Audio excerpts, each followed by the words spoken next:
오늘은 지난주에 이어서 하나님을 박해하는 열심 두 번째 시간을 함께 나누도록 하겠습니다. 여러분들이 잘 아는 화가 중에 빈센트 반 고흐라고 하는 화가가 있습니다. 고흐는 서양 미술 사상 중 이 역사 중 가장 위대한 후기 인상주의 화가로 잘 알려져 있습니다. 고흐는 살아생전 여러 작품들을 남기게 되었는데 그 중에서 대표적인 작품이 바로 별이 빛나는 밤이라고 하는 작품입니다. 이 작품 속에는 아름다운 커다란 달 하나와 그리고 11개의 별이 반짝거리고 있고, 그리고 그 밤하늘에는 정말로 소용돌이와 같은 역동적인 기운이 그 밤하늘을 가득 메우고 있습니다. 또한 땅에 있는 마을의 집들은 따뜻한 불빛을 내뿜으면서 그 아름다운 별빛과 서로 화답을 하고 있는 그러한 작품이라고 할 수 있어요. 근데 이 그림에서 좀 이상한 점이 하나 있습니다. 하늘도 빛나고 그리고 마을의 집들도 다 불이 켜져 있는데 유독 마을 한가운데 있는 우뚝 솟은 교회만 불이 꺼진 채 저렇게 창문이 새까맣게 그려놓은 것을 발견하게 됩니다. 도대체 고흐는 왜 모든 마을의 그런 집들은 다 불을 밝혀 놓았지만 유독 저렇게 교회의 불만은 깜깜하게 꺼지게 그렸을까요? 사실 고흐의 꿈은 화가가 아니라 목회자였습니다. 그는 목회자의 가정에서 태어났고, 그래서 그 자신도 목회자가 되어서 많은 사람들에게 주님의 복음을 전하는 것이 원래 고흐의 꿈이었습니다. 그래서 그는 20대 때에 목회자 후보생의 그러한 신분으로, 즉 오늘날로 말하자면 전도사님의 그러한 신분으로 이 벨기에의 탄광촌이었던 보리나주로 들어가게 됩니다. 이 보리나주라고 하는 탄광촌은 당시에 굉장히 살기 힘든 그런 곳으로 악명이 높은 곳이었습니다.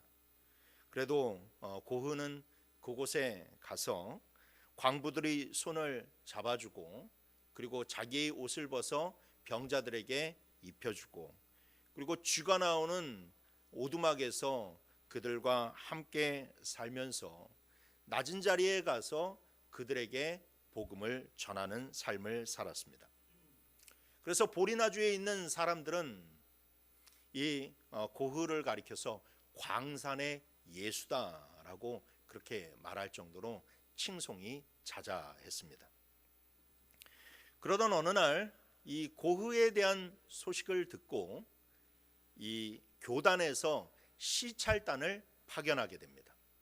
도대체 고흐가 어떤 모습으로 사역을 하고 있는가에 대해서 시찰단이 파견되게 되는데, 이 시찰단은 이 보리나주 탄광촌에 와서 고흐의 그러한 사역의 모습과 고흐의 모습을 본 후에 그에게 이 목회자 후보생에서 해임 통보를 하게 됩니다. 그가 해임받는 사유는 매우 충격적이었습니다. 한마디로 그의 행색이 너무 거지 같아서 성직자의 품위를 떨어뜨린다라는 것이 바로 그의 해임의 사유였습니다. 그들은 고의 가슴 속에 있는 예수의 사랑을 보지 못했어요. 진짜 성경 속에서 예수님이 낮은 곳에 가셔서 정말로 낮은 자들을 보담아 주시고 낮은 자들을 위해서 사역하는 그 모습 그대로 고흐는 사역을 했을 뿐인데, 이 시찰단들은 오로지 성직자의 권위와 그 껍데기에 눈이 멀어 있었다라는 거예요. 그래서 고의 남루한 행색이, 그리고 그 정말로 지저분한 그 모습이 도리어 하나님의 영광을 가린다라고 판단하면서 그를 해임시켰다라는 것이죠.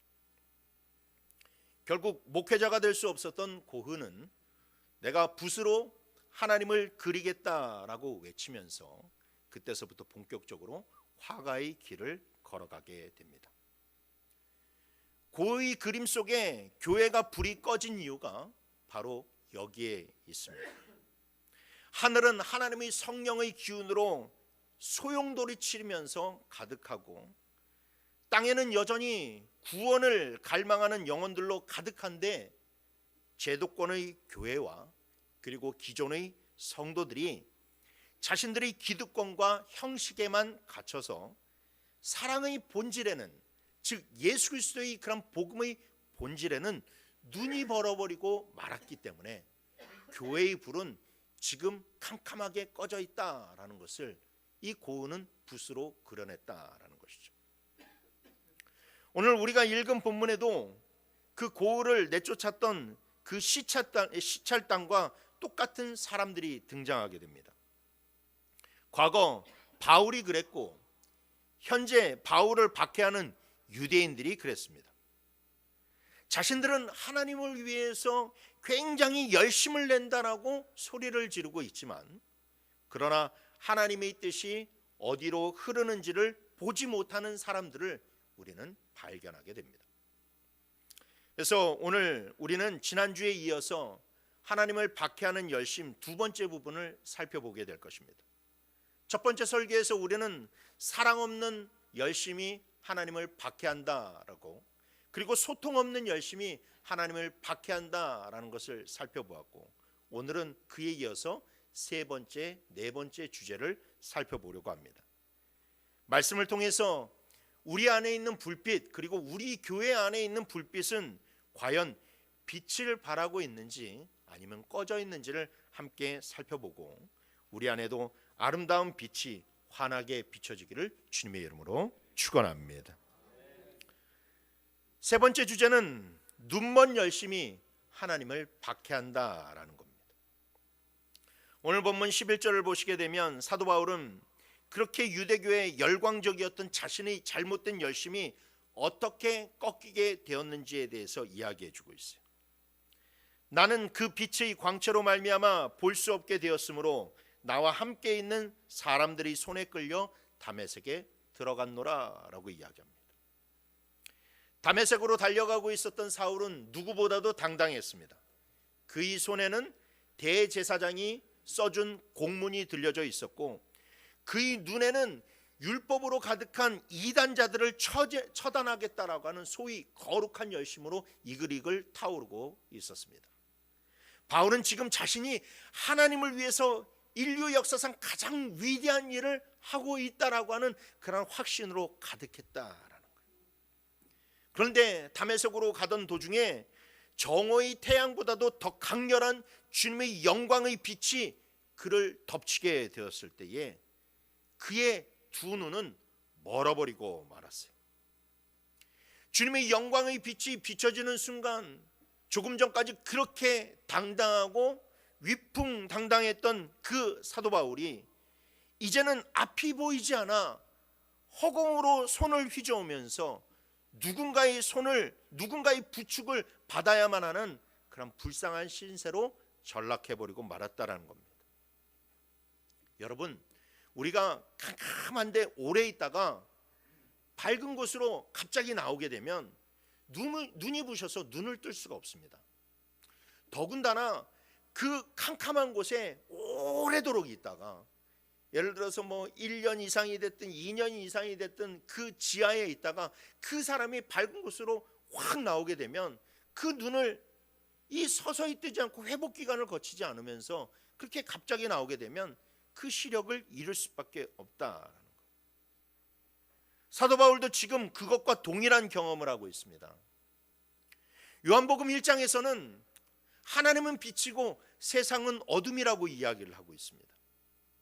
아무리 이 세상이 밝은 태양빛으로 비춰지고 환한 세상같이 보여도 주님의 영광의 빛에 비하면 이 세상은 죄로 가득한 어둠에 불과하다라는 거예요. 그래서 우리 그런 육신의 눈이 밝은 빛에 있는 것 같이 보이지만 그러나 정말로 영광의 그런 빛이 비춰지게 되면 이 죄악의 어둠에 갇혀있는 우리들의 그런 눈은 일시적으로 시력을 잃을 수밖에 없다라는 것이죠. 그래서 주의 영광이 빛이 비출 때에 우리는 그제서야 이 세상이 얼마나 어두운 곳에 있는지를, 얼마나 죄로 가득한지를 우리는 깨달을 수 있다라는 겁니다. 주님은 그 영광의 빛을 통해서 사도 바울이 그동안 얼마나 영적인 맹인 상태에 있었는지를 몸소 체험하게 만들어 주셨습니다. 그가 가지고 있었던 율법적 지식, 그리고 종교적인 확신이라고 하는 것의 어둠 속에 갇혀서 정작 보아야 할 하나님의 뜻은 하나도 보지 못한 채 자기 눈이 가리워진 채로 그렇게 하나님을 위해서 일한다 열심을 내고 있었다라는 것이죠.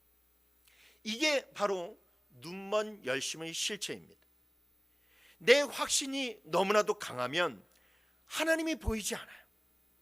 내 경험과 내 지식이 전부라고 믿는 순간 우리는 무엇에 빠지게 되느냐? 영적인 맹인에 빠지게 된다는 겁니다.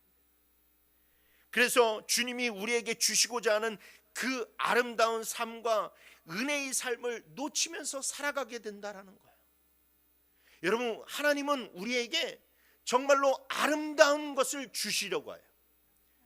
삶을 살아가는 것도 아름다운 것이고, 교회 안에서 신앙생활을 살아가는 것도, 신앙생활하는 것도 아름다운 것이고, 예수를 믿는 것이 얼마나 아름다운 것인지를 우리들에게 알려주려 하신다라는 거예요.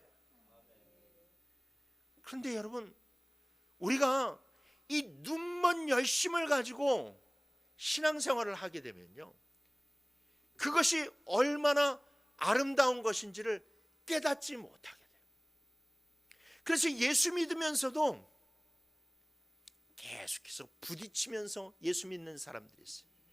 남에게 상처 주면서 예수 믿는 사람들이 있어요. 자기의 그런 확신과 자기의 독단에 뒤집어 쓰여서 하나님의 영광은 가리운 채, 그리고 자기도 힘들고 자기도 상처받고 그리고 남에게 상처를 주면서 그렇게 예수를 믿는 사람들이 있다라는 겁니다. 성경에는 이 눈먼 열심이 얼마나 위험한지를 보여주는 또 다른 인물이 등장하게 되는데, 그 사람이 바로 민수기에 등장하는 발람 선지자라고 하는 사람입니다. 발람은 하나님의 음성을 듣는 하나님의 선지자였어요. 그런데 그러던 어느 날 이 모압 왕 발락이 찾아와서 솔깃한 제안을 하게 됩니다. 내가 너에게 원하는 모든 재물과 모든 명예를 줄 테니 저 이스라엘 백성들을 저주해달라라고 하는 그런 요청을 하게 돼요. 발람은 처음에는 하나님의 뜻이 무엇입니까? 라고 하나님께 기도하는 척을 하지만, 그러나 결국 성공과 탐욕에 눈이 멀어서 나귀를 타고 이 이스라엘을 저주하는 길로 향하게 됩니다. 그는 열심히 쉬지 않고 나귀를 몰고 갔습니다. 남들이 그 겉모습만 보았을 때는 사명감에 불타서 막 가는 주의 종처럼 보였을지 모르지만, 여러분, 실상은 무엇입니까? 하나님의 선지자가 하나님의 백성들을 저주하겠다고 달려가고 있는 것이었어요. 그런데 갑자기 잘 가던 나귀가 길에서 벗어나서 밭으로 가게 됩니다. 발람 선지자가 깜짝 놀라서 채찍질을 하면서 나귀를 다시 길에 돌려놓았어요. 그랬더니 이제는 나귀가 자꾸만 앞으로 가려고 하지 않고 벽에다가 계속해서 비비는 거예요.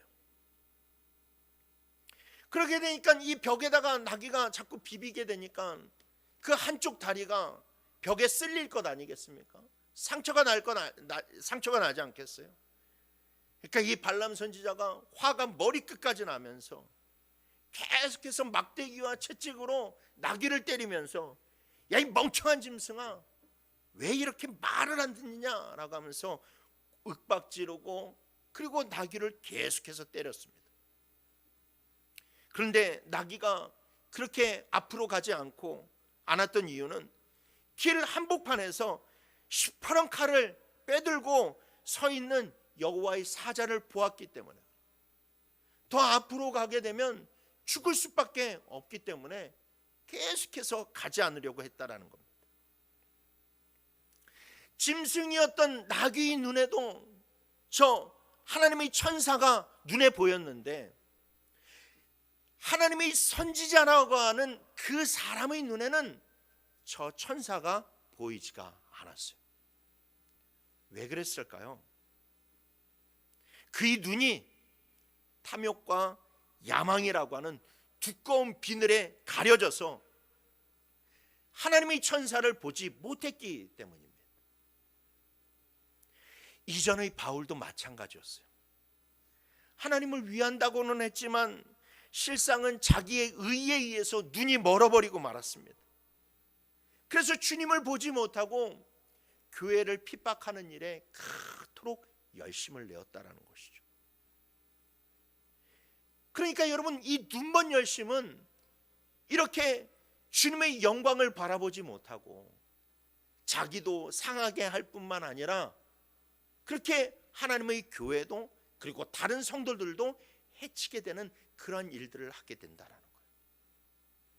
그렇다면 눈먼 열심이 아닌 진짜 영안의 눈을 뜬 성도의 모습은 어떠해야 할까요?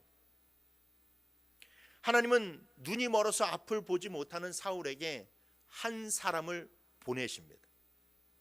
그 사람의 이름은 아나니아라고 하는 사람이었어요. 그런데 성경은 그 아나니아를 가리켜서 이렇게 이야기하죠.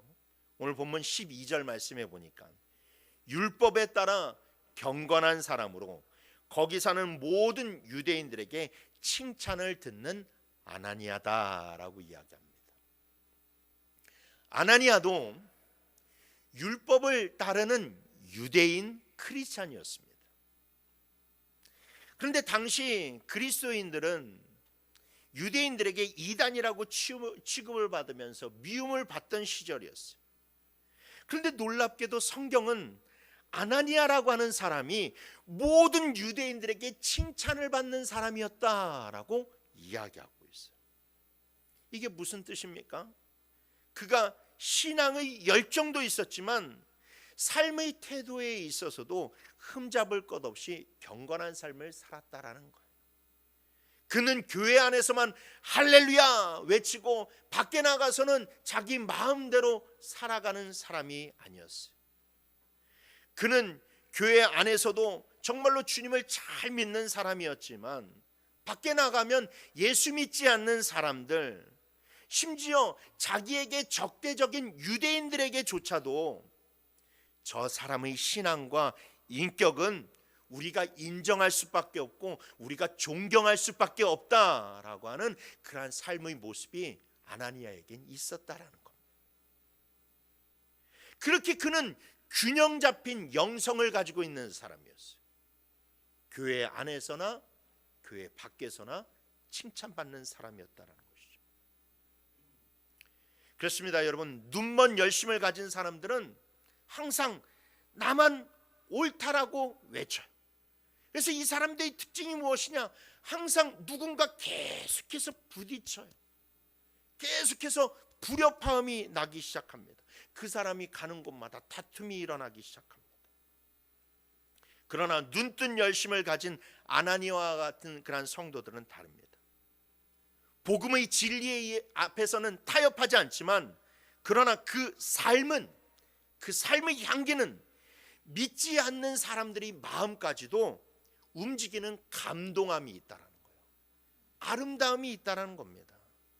여러분, 이것이 바로 하나님이 우리에게 원하시는 거룩한 열심이라는 것이죠.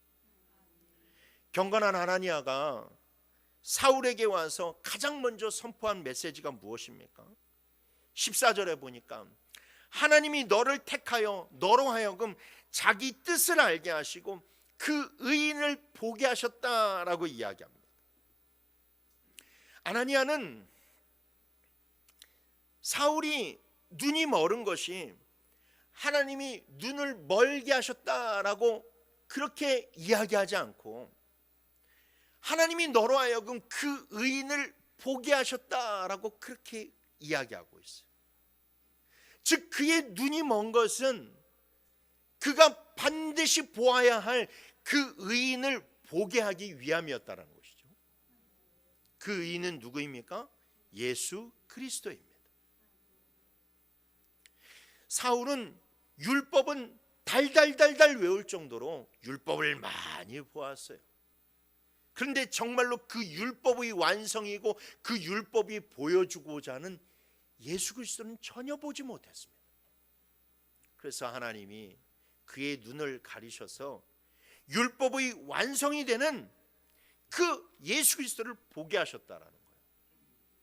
아나니아는 바울에게 있어서 너의 열정이 잘못된 것이 아니라 지금 너의 눈이 진짜 보아야 할 것을 보지 못하는 그것이 잘못되었다라고 지적해 주고 있다는 겁니다.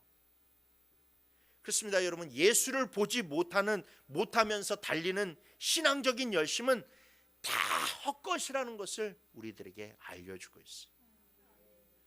사랑하는 성도 여러분, 이것이 오늘 우리에게 주는 하나님의 절박한 음성인 줄 믿으시길 바랍니다. 우리가 교회 안에서 그리고 신앙생활 속에서 겪게 되는 수많은 갈등과 문제의 뿌리가 바로 여기에 있어요. 우리는 왜 교회에서 헌신을 하고도 기쁨이 없을까요? 왜 교회 안에서 열심히 주의 일을 하는 사람들끼리 다툴까요? 주님은 보지 않고 일만 보기 때문에 그래요. 이 일이 누구를 위한 일인지를 보아야만 되는데 주님을 보지 않고 일만 보기 때문에. 여러분, 마르다를 잘 기억하실 겁니다. 마르다는 예수님을 대접하고 싶은 그런 열망이 가득했어요. 그래서 예수님을 식사의 자리에 초대하고 열심히 주님을 위해서 맛있는 요리를 준비했습니다. 그런데 그가 그 분주함 가운데서 자기가 지금 누구를 위해서 요리를 하고 있다라는 것을 놓치게 되었을 때, 즉 주님을 향한 시선을 놓치게 되었을 때 마르다의 열심은 곧바로 원망과 짜증으로 변질되어 버리고 말았어요. 주님을 보지 않는 손과 발의 수고는 하면 할수록 내 영혼을 메마르게 만들고 그리고 내 수고를 노동으로 바꾸어 버리게 만든다라는 겁니다. 그래서 자꾸만 주님을 보지 않고 자기 열심에 가득한 사람들은요, 자기 의를 드러내는데 바빠요. 오로지 자기가 옳다라고 하는 그런 주장만 반복하게 된다라는 겁니다. 또한 우리는 왜 수십 년 동안 신앙생활을 해도 변화가 없을까요? 살아계신 하나님을 인격적으로 만나지 않고 그냥 교리와 습관의 테두리 안에서만 신앙생활을 하려고 하기 때문에 그래요. 예배 시간에 몸은 와 있지만 마음의 눈은 온통 세상의 걱정에 가 있거나 아니면 스마트폰에 가 있습니다. 찬양은 부르지만 그 가사가 주님을 향한 고백이 아니라 그저 익숙한 노랫가락에 불과하다라는 겁니다. 아무리 형식이 화려한 예배라 할지라도 이 예배의 대상이 누구인지를 바라보지 못하는 예배는 결코 주님께서 받으시는 예배가 될 수 없다라는 겁니다. 그래서 여러분, 신앙이란 나의 눈을 뜨는 거예요. 영혼의 눈을 뜨는 겁니다. 내가 교리와 습관과 무슨 규범 안에서 내가 갇혀 있는 것이 신앙생활이라고 생각하는 것이 아니라 그냥 주일날 교회 나가고 뭐 헌금하고 뭐 봉사하는 그것이 내가 신앙생활이 아니라 정말로 나를 구원하신 예수 그리스도를 만나고 그리고 그분을 인격적으로 마주 보는 것. 그래서 주님이 어떤 분이신지가 선명하게 보이기 시작할 때에 우리의 신앙에 정말로 기적과 같은 변화가 일어난다라는 것을 믿으시길 바랍니다. 최근에 저는 신의 악단이라고 하는 영화를 보게 되었어요. 제가 여러 차례 말씀을 드렸지만 아직도 보지 않으신 분들이 있다면 반드시 그 영화관에 가서서 보시길 바랍니다. 이게 지금 뒤에 입소문이 나기 시작을 하면서 원래 빨리 내렸어야 될 것을 계속해서 지금 연장이 되고 있어요. 아직 보지 않은 분들을 위해서 열어놓고 있다라는 거예요.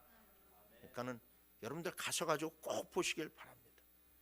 연세 드신 분들 자녀분들한테 보여달라고 하세요. 야, 너 엄마 아빠 좋아한다고 공경한다고 그러면서 이거 하나 못 보여주냐? 라고 하면서 호통을 쳐가면서 보여달라고 하세요. 그 영화에 보게 되면 박교순이라고 하는 이 북한 장교가 이 크리스천 악단 대원들을 죽이라고 하는 명령을 받으면서도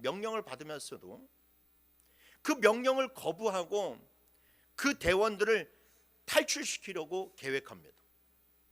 그 이유는 단 하나였어요. 자기가 예수님을 보았기 때문에.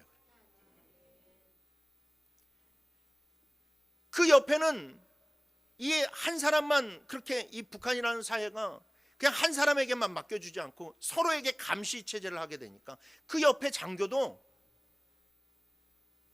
이 박교준이라고 하는 사람이 당의 명령을 거부하려고 그러니까 이 옆에 있는 그런 장교가 왜 그러려고 하느냐, 죽여야지, 그렇게 하면 우리가 죽지 않느냐라고 그렇게 이야기를 합니다.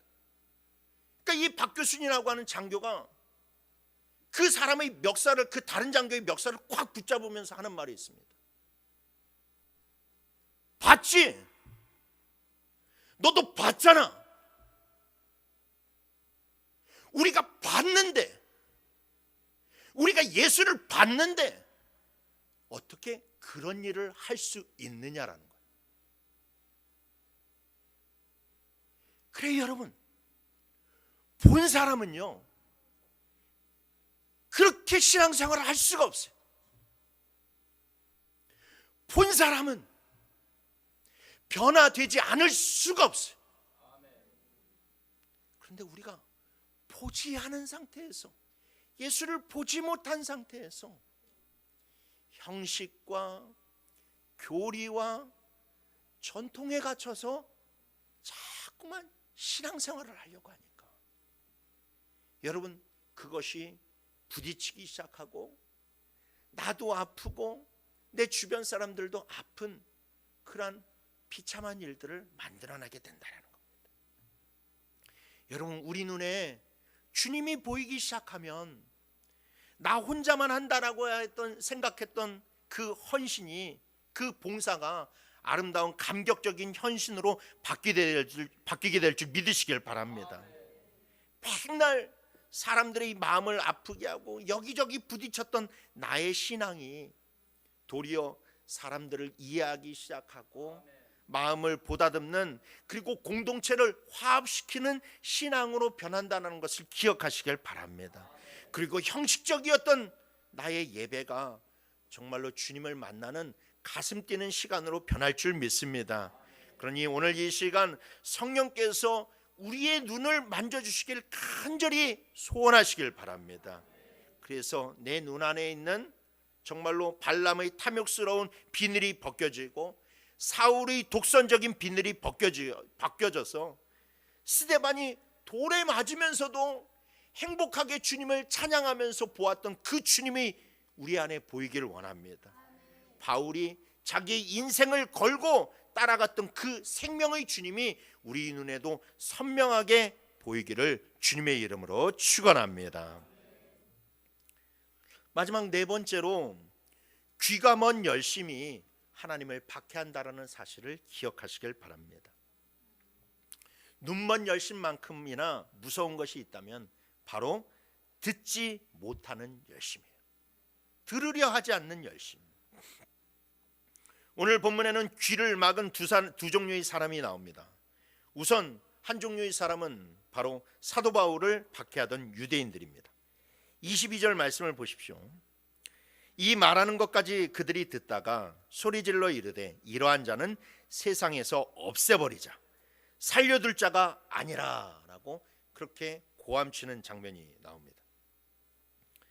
바울의 연설을 듣던 군중들은 이 말하는 것까지 듣다가 갑자기 흥분하고 소리를 지르게 돼요. 여기서 말하는 이 말이 무엇이기에 유대인들은 그토록 흥분을 하게 된 것일까요? 처음에 바울이 연단에 나와서 유대인들 앞에서 히브리 말로 연설을 시작할 때 그들은 숙연해졌습니다. 그리고 바울이 얼마나 율법을 사랑하는 사람인지, 그리고 그에게 율법을 가르쳐준 스승이 누구인지, 그리고 그가 그 율법을 지키기 위해서 얼마나 큰 열심을 가졌는지, 그리고 다메섹 도상에 이 다메섹에 예수 믿는 사람들을 잡으러 갈 때까지만 해도 그들은 쥐죽은 듯이 조용한 채 이 바울의 말을 경청했어요. 왜냐? 거기까지는 자기들이 정서와 맞았고, 자기들이 생각과 맞았고, 자기들이 이념과 딱 들어맞았기 때문에 그렇습니다. 그런데 갑자기 바울의 입에서 이방인이라고 하는 단어가 나오자마자 그들이 얼굴이 변하기 시작했어요. 특히 21절에서 하나님이 바울에게 내가 너를 멀리 이방인에게 보내리라 라고 하는 그 말씀을 하셨다라는 소리를 듣자마자 그들은 도저히 참을 수가 없었죠. 왜 그렇습니까? 그들은 이방인들이, 할례받지 못한 이방인들이 하나님의 은혜를 받을 수 없다라고 강력하게 믿었기 때문에 그래요. 우리가 지난번에 성전의 구조에서도 살펴보았잖아요. 이방인들은 성전 본 건물 안에 들어갈 수가 없어요. 거기에 딱 울타리를 쳐놓고 이방인들은 이 울타리를 넘어오지 말아라. 너희들이 하나님께 기도하고 싶으면 그 울타리 밖에서 기도해라 라고 그렇게 요구를 했습니다. 그러니까 이방인들은 맨날 그 시장터와 같은 광장에서 비둘기를 파는 사람들, 돈을 바꾸어주는 환전상들이 그 가득한 그 이 시장통 안에서 그들은 항상 하나님 앞에 기도해야만 됐다는 거예요. 유대인들의 생각은 이방인들은 그래도 싸다라는 거예요. 그것만이라도 황송하게 알아야만 된다라는 것이 그들의 가치관이었어요. 그런데 바울이 하나님께서 자기에게 환상 가운데서 나타나셔서 직접 하시는 그런 말씀이 이방인들에게 가서 복음을 전하라 하시니, 은혜를 전하라 하시니 그들은 도저히 그 말을 수긍을 할 수 없었다라는 거예요. 유대인들은 자신들의 생각과 주장과 권리를 지지해 주는 말씀 앞에서는 아멘 할렐루야를 외쳤지만, 그러나 정작 자기의 고집을 꺾어야 하는 말씀, 자기의 가치관과 다른 말씀, 자기의 편견을 깨트리는 말씀 앞에서는 그만하면서 옷을 벗어던지고 자리를 박차고 일어서게 되었다라는 것. 본문에는 자기의 귀를 막은 또 다른 한 사람이 등장을 하게 되는데 바로 로마의 천부장입니다. 로마의 천부장은 헬라어만 할 줄 알았지 히브리어는 할 줄 몰랐습니다. 그러다 보니까 바울이 지금 연단에 서서 히브리 말로 사람들에게 무슨 말을 하고 있는지 그 말을 알아들을 수가 없는 거예요.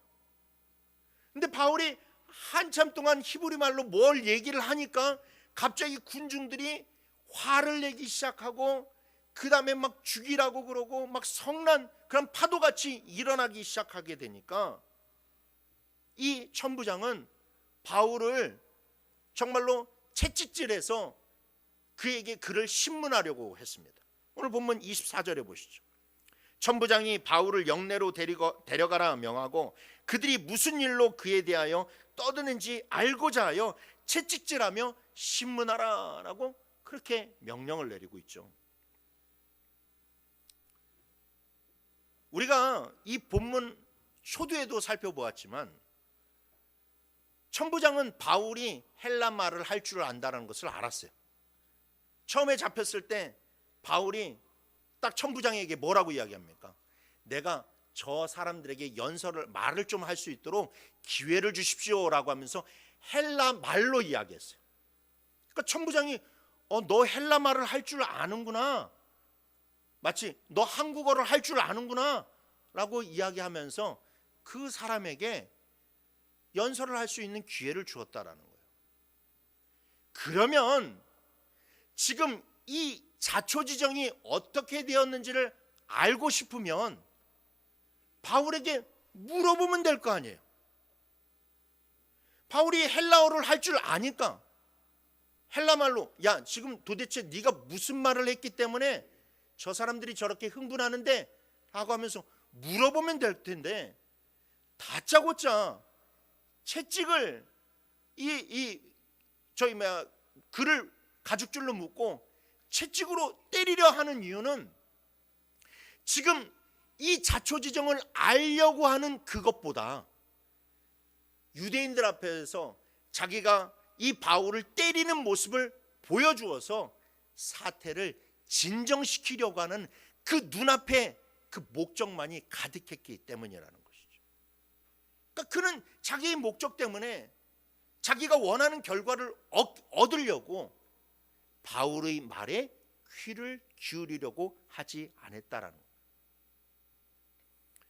그러니까 백부장이 천부장의 명령을 받아서 가죽줄로 묶고 바울을 채찍으로 때리는 찰나에 바울이 입을 열게 됩니다.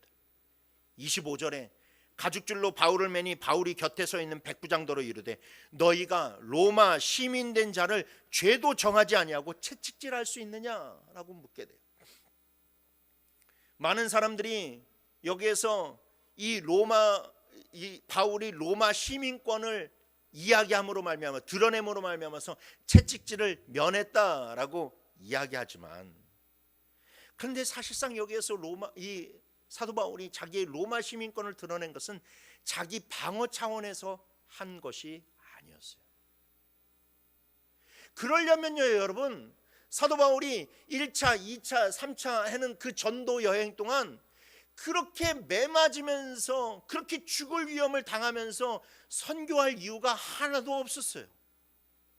어디 가든지 그것을 이야기하면 누구도 함부로 바울을 건드릴 수 없었기 때문에 그래요. 바울이 여기에서 지금 로마 시민권인 것을 드러내는 것은 천부장과 백부장과 다른 로마 군인들을 보호하려고 그러는 거예요.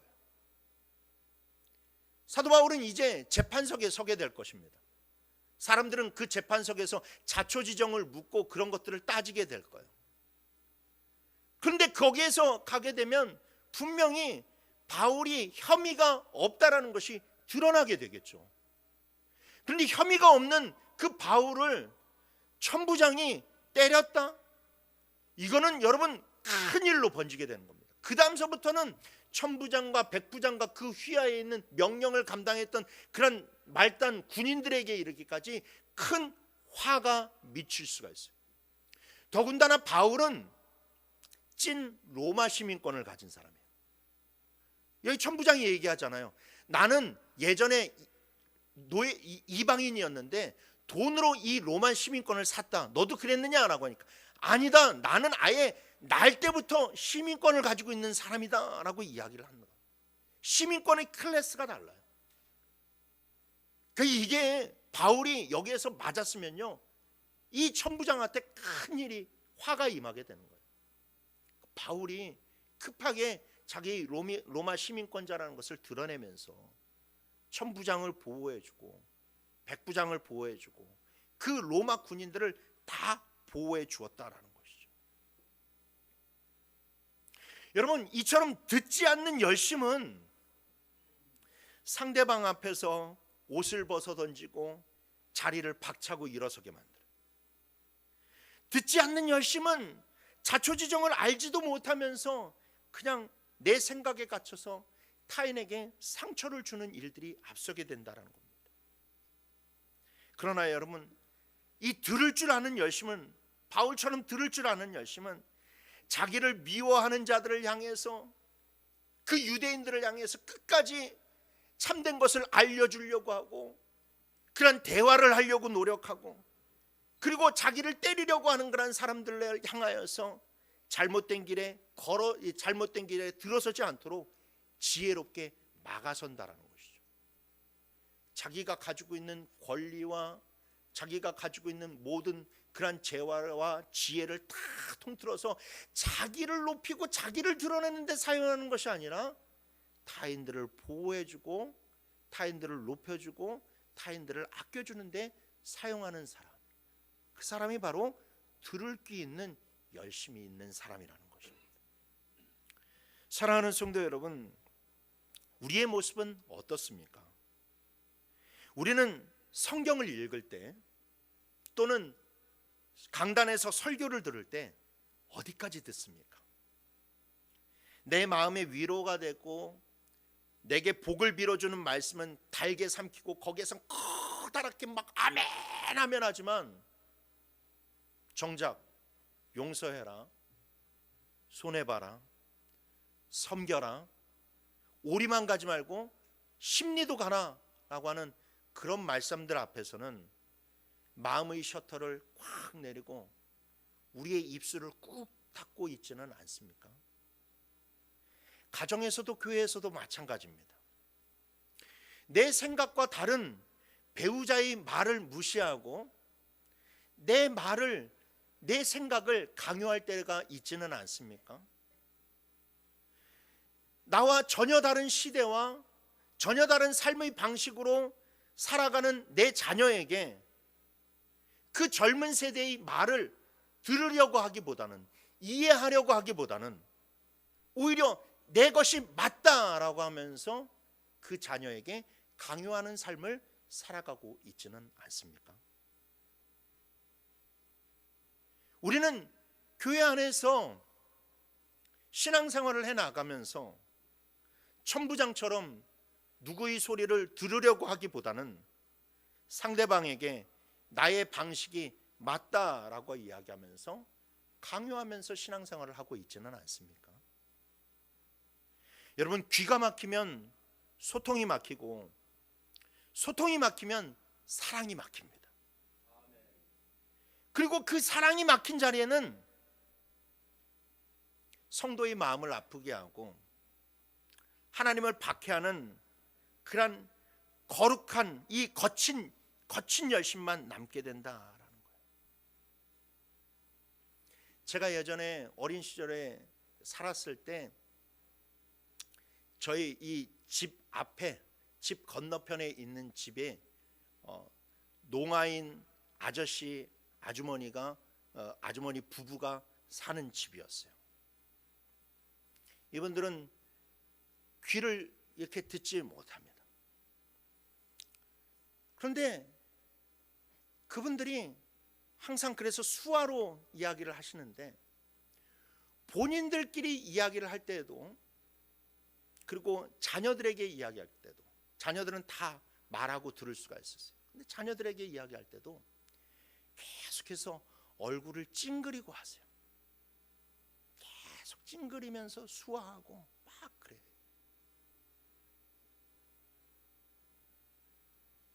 듣지 못하니까, 답답하니까, 그리고 자기의 생각은 전해야 되니까 그런 과정 가운데서 힘든 겁니다. 그래서 교회 안에서도 보게 되면 이 듣지 않는 열심을 가지고 우리가 신앙생활을 할 때, 제 개인적인 그런 이 경험에 의해서, 그러니까 제가 그렇게 한때는 듣지 않는 열심을 가지고 있었기 때문에 제 개인적인 경험에 의해서 여러분들에게 말씀을 드리는 거예요. 얼굴이 굳어지기 시작해요. 좋게 이야기했으면 좋겠는데 충분히 웃으면서 할 수 있는 이야기도 굳어진 그런 마음으로, 굳어진 표정으로, 딱딱한 언어로 전하게 된다는 거. 들으려고 하지를 않으니까, 주님의 말씀도 들리지가 않으니까, 오로지 내 생각과 내 방식이 맞다라고 하는 일방적인 소통만 강요하니까 그런 어려움이 생기게 된다는 거죠. 사도 바울이 주님을 박해했던 그 박해자에서 주님의 사랑을 전할 수 있는 거룩한 사도가 될 수 있었던 그 결정적인 순간은 주의 음성이 들리기 시작했을 때였어요. 사울아, 사울아, 내가 왜 나를 박해하느냐라고 라고 하는 그 음성이 자기 귀에 들리는 그 순간서부터 사울은 더 이상 박해자가 아니라 이제는 내가 주님을 위해서 어떻게 살아야 할지를 고민하는 사람이 되었다라는 겁니다. 여러분, 우리에게 필요한 것은 더 큰 주님의 목소리가 아닙니다. 아까 고의 그런 그림에서도 볼 수 있는 것처럼 하나님의 역동적인 기운이 온 하늘을 뒤덮고 있는 것처럼 하나님의 말씀은요, 여러분, 우리 그런 주변을 온통 뒤덮고 있어요.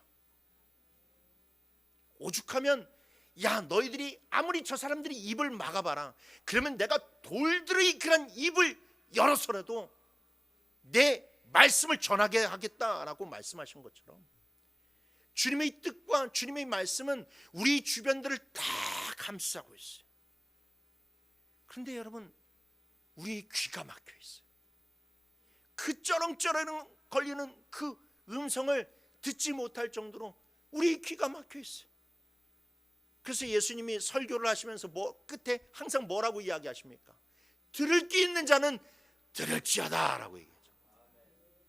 그러니까 아무리 예수님이 이 강단에 오셔서 직접 설교를 하셔도 귀가 막혀 있으면 그 주님의 소리를 들을 수 없다라는 겁니다. 주님의 뜻을 알 수 있는 길이 없다라는 겁니다. 그러니 여러분, 우리 안에 귀가 열리기를 원합니다. 그래서 나의 심령과 골수를 쪼개는 말씀 앞에서도 내가 주여 말씀하시옵소서, 내가 듣겠나이다 라고 그 응답하는 열린 귀가 회복되고, 그래서 우리의 신앙의 열심이 사람을 살리는 기적의 도구가 되기를 주님의 이름으로 축원합니다. 이제 말씀을 마칩니다. 여러분, 성도의 사명은 무엇입니까? 우리를 향한 하나님의 뜻은 무엇일까요? 하나님은 왜 우리를 부르셨습니까? 하나님은 아나니아의 입술을 통해서 사도 바울에게 이렇게 말씀하셨습니다. 오늘 본문 15절 말씀 우리 다 같이 읽어보도록 하겠습니다. 시작.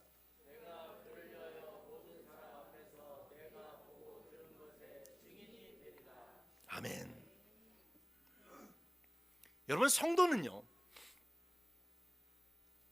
보고 들은 것을 증언하는 사람이에요. 예수 믿는 사람들은 그런 사람입니다. 무엇을 보았습니까? 예수를 보았습니다. 무엇을 들었습니까? 주님의 말씀을 들었습니다. 그래서 성도는요, 내가 본 예수님의 모습대로 살아가는 거고, 예수님이 들려주신 그 말씀대로 순종하면서 살아가는 게 성도예요. 근데 그것을 증언하는 게 그냥 말로만 증언을 하는 것이 아니라 삶을 통해서 증언하는 사람들이라는 것이죠. 여러분, 정말로 여러분들 예수를 본 사람처럼 행동하고 있습니까? 여러분들은 예수님이 따뜻한 모습을 보았습니까? 인자한 그분의 얼굴을 보았습니까? 자기를 팔려고 하는 가룟 유다의 그런 발까지도 씻겨주는 그 예수님을 여러분들 진짜 보았습니까? 여러분, 주님의 말씀을 들으셨습니까?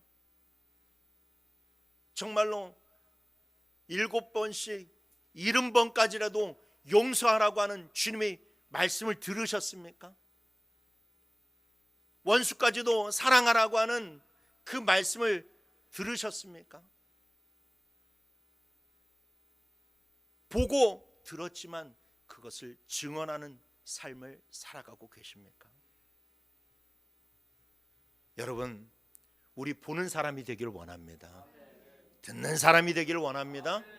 그래서 정말로 우리의 그런 신앙이 교리나 형식이나 전통에 갇혀있는 신앙이 아니라 진짜 살아있는 예수님과 소통하고, 진짜 예수님의 말씀이 나의 삶을 통해서 그대로 나타나는 그렇게 증인된 삶을 살아가는 저와 여러분이 되기를 주님의 이름으로 축원합니다.